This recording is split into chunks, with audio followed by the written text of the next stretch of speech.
Welcome to Facts TV News, where everything is true. Mother of deceased baby charged. A woman is scheduled to appear before the court on Thursday, February 4th, to answer to the charges of concealment of birth following an incident at Belfield District in St. Mary on Tuesday, January 26. Charged is 27-year-old Renisha Simit of Lewis Store in the parish. Reports from the Highgate Police are that about 5:10 p.m., the body of the newborn baby boy, believed to be that of Simit, was found in a river in the area. The police were summoned and the body fished from the water. It was taken to the morgue pending post-mortem. An investigation was launched and Simit was subsequently arrested on Friday, January 29 and charged on Monday, February 1. Portland businessman now charged with murdering two wives. Everton Beach's Stout McDonald, a popular Portland businessman, has been charged with the 2009 murder of his first wife, Merlene McDonald. The charge now leaves Beach's Stout officially booked for having murdered his two wives. Marlene, 50, was shot in her driveway after parking her car at her home in Portland in May 2009. She later died from her injuries. The latest charge against the businessman was confirmed by Deputy Commissioner of Police, DCP, in charge of the crime portfolio, Fitz Bailey, at a Jamaica Constabulary Force JCF press conference on Monday, February 1. In the latest charge against McDonald actually took place today. It was a cold case that was under investigation, Bailey said. While not disclosing further details surrounding the killing of the woman 9 years ago, Bailey asserted that if persons are involved in contract killing, they will be caught. So, if you get involved in contract killing, we are going to find you. It may take a while, but we will find you, he declared. McDonald, then age 65, was charged with the murder of his second wife, Tony Ann Hamilton McDonald, shortly after her killing in July of last year. Also charged in relation to Hamilton's McDonald killing was 30-year-old Astor Barnes of Epsom District in Onoto St. Mary and 56-year-old Denverlin Minto, a fisherman of Ranch Hill in Portland. The three men are jointly charged with murder and conspiracy to murder. Of note, Minto pleaded guilty to the murder in September of last year. He was subsequently sentenced to 19 years in prison and ordered to serve 10 years before being eligible for parole. 32-year-old Hamilton McDonald, otherwise called Sassy, a businesswoman of Dolphin Cove in Dolphin Bay, Portland, was found dead with her throat slashed on Monday, July 20, 2020. Her body was just outside a Toyota Axio motor car that was found engulfed in flames on the Tugglington Main Road in Sherwood Forest, Portland. The police at the time said they had information that suggested that McDonald paid over $3 million to have Hamilton McDonald killed. Indications are that after the killing last year, the 2009 case was revisited by the police, and following the submission of a file to the Office of the Director of Public Prosecution, ODPP, a ruling was handed down for McDonald to again be charged with murder and conspiracy to murder.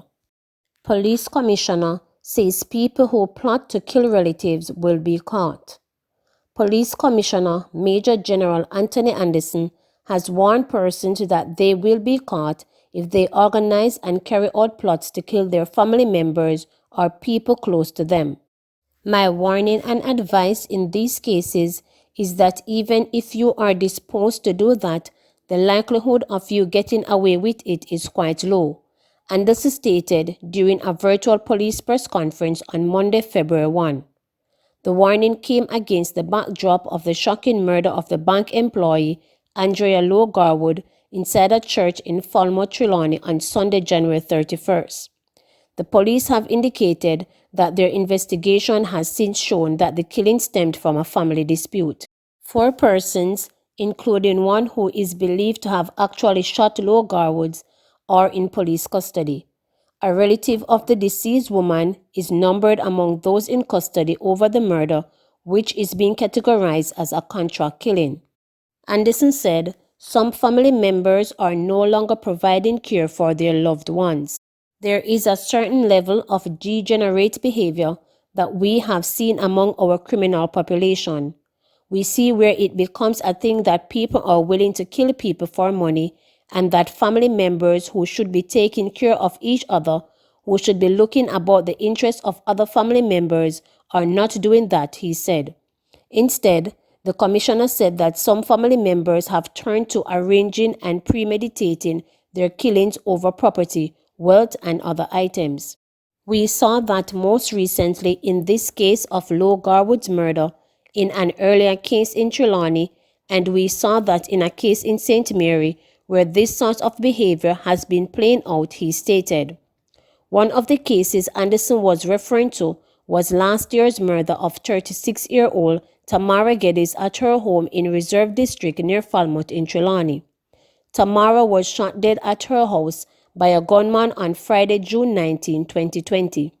6 persons were charged for her killing, including her sister Nadine Geddes and the latter's 2 daughters. In St. Mary, 26-year-old Jerome Forrester, otherwise called Maphead, of Tank Lane, Arakabessa in the parish, was chopped to death on Christmas Day last year.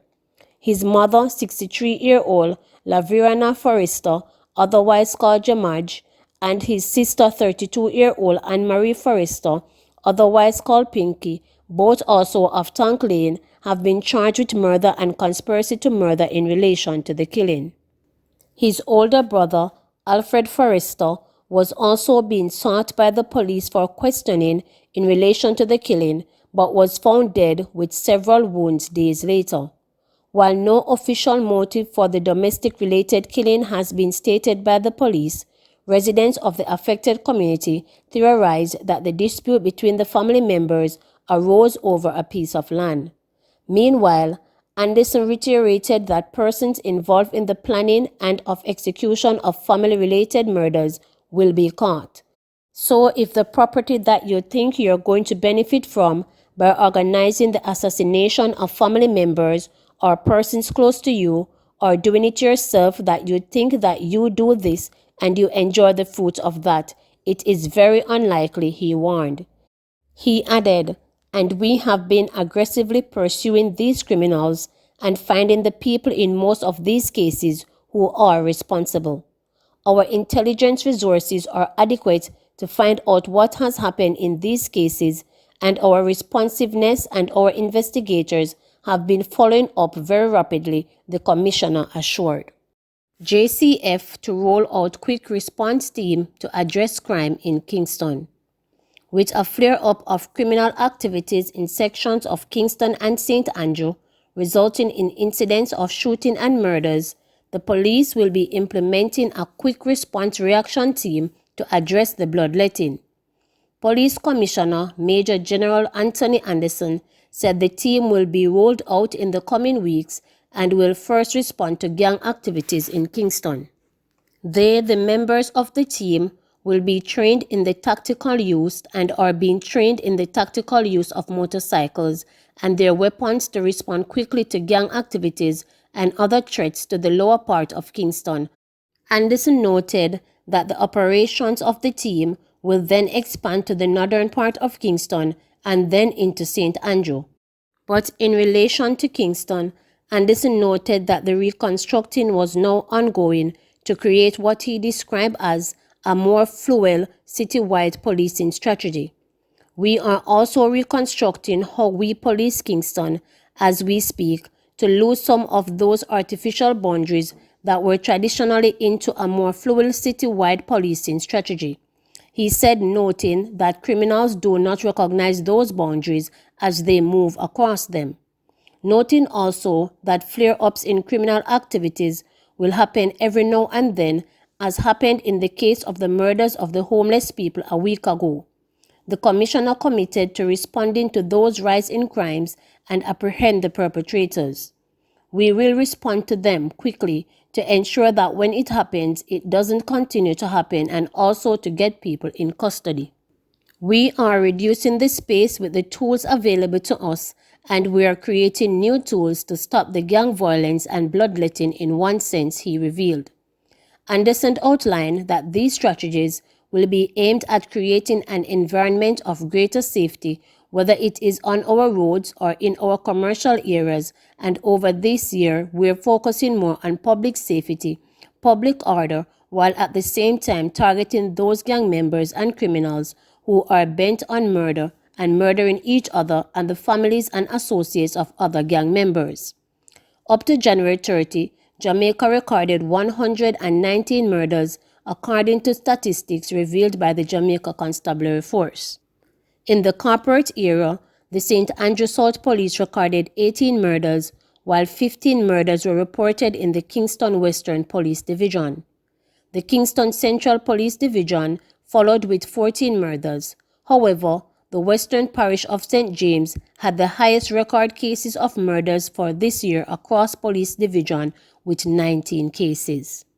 195 new COVID cases, 1 death. A 75-year-old male from St. Anne is the latest COVID-19 victim to die of the illness in Jamaica. The death of the man was the lone COVID-19 related fatality on record for Monday and brings the overall coronavirus death total in Jamaica to 353. In the meantime, the country recorded 195 new COVID-19 cases and 40 recoveries on the day. The 195 newly confirmed COVID-19 cases bring the total number of cases on record for the island to 15,973, while the 40 recoveries means that 12,108 persons have now recovered from the virus in Jamaica.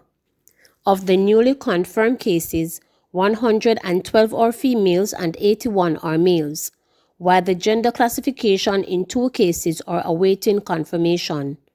Ages range from 4 months to 96-year-old.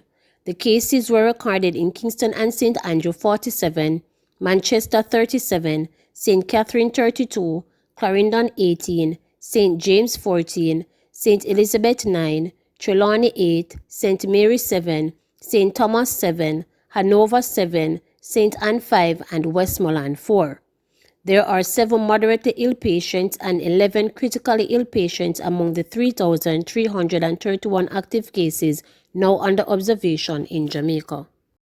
Please remember to subscribe, like, share, and click the notification bell for daily updates.